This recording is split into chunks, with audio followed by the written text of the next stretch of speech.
Social Security is running out of money. But don't worry, our presidents always say they will strengthen and save Social Security. Safeguard Social Security. I'll save Social Security. Except, unfortunately, none will really save it. Here's the problem. Years ago, government made us a promise. Social Security is a program you can count on, now and in the future. Even if you don't save for your retirement, government will save for you. We are with you through life's journey. Social Security, securing today and tomorrow. But the program doesn't secure tomorrow. The politicians misled us. They didn't save your Social Security payments. They spent every penny the moment they came in. But most people don't know that. What happens to that money? Well, hopefully it's held in trust. Actually, they spent it. So what's there going to be for me? When politicians began old age programs, they assumed there'd be enough young workers to tax to cover the cost of sending checks to old people, people like me. But people like me are living longer these days, so there aren't enough young people to pay for us. As a result, Social Security is going broke. This year it went into the red for the first time. Well, there is a plan out there to save it, but it requires some tough choices. The Heritage Foundation proposes cutting payments to rich people and raising the retirement age to 70. There are some common sense tweaks that we can Common make. sense to you, you're young. Well, you know what happened is that when Social Security actually was founded, life expectancy was below 65. The purpose of the program was to protect those few lucky ones that outlived everybody else. So today the vast majority live past 65. Social Security now has a $32 trillion shortfall. You expecting to collect Social Security from the government? No, I doubt it. I suppose it's progress that this was the first time talking to people on the street when most people understood the problem. It's just a question of how much money we're going to print or borrow. I mean, we're already at $1 trillion a year. Social Security is kind of like the Titanic, a ship heading for an iceberg.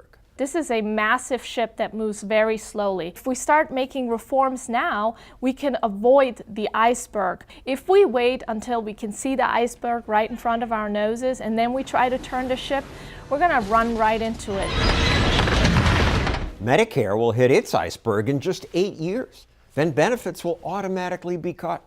Social Security will hit it in 15 years. What's to be done? The Democrats say, spend even more.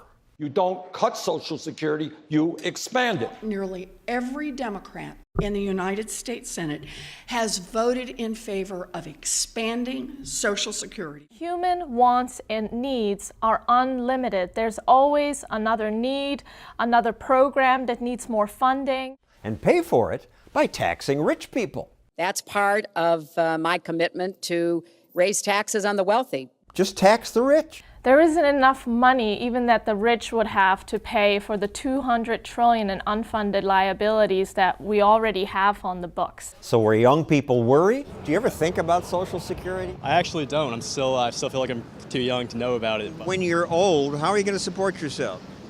I have no idea. It's a failed system, really, because it's almost like a big Ponzi scheme. One partial solution proposed by Heritage and others is to let workers put some of their Social Security money into personal retirement accounts. Just imagine being able to own and control your own retirement dollars. They could invest it in businesses that could grow the economy, whatever rocks your boat. Private accounts would almost certainly pay you more than Social Security. Even a conservative portfolio of stocks and bonds that got you about a 5% annual return, you would make many times more. Private accounts have been tried in a few countries. The investment they created helped Chile rise from one of the poorest countries in Latin America to the richest. And yet, private accounts are still a hard sell. Even in Chile, leftists subject to capitalists getting a cut of the pie. The demonstrators are calling for an end to the management of pensions by private financial institutions. We lack gratitude for what the free market provides. That is difficult to wrap your head around. It's easy to think, oh, Here is the government, this is where I go. Private accounts are also unpopular in America. We will never let the Republicans cut or privatize Social Security. We won't allow cuts to Social Security or Medicare. What you guys are pushing is the right thing to do, but it's not popular. It is not popular, but I think people don't fully understand how these programs work. What happens to that money? Goes into a pool, I guess. Do you know they actually don't keep it in the trust fund? They spend it right away? Didn't know that. When I get my paycheck, a lot of it goes to taxes, and I see the Social Security part of it, and it's like $30 of my whole paycheck. You would rather keep that $30 and put it in your own savings account? Yeah, I would. The country's in a deficit. There's a point where you can't pay out and go in the negative forever. She's right. Far better to fix old age programs now rather than have them suddenly go bankrupt later.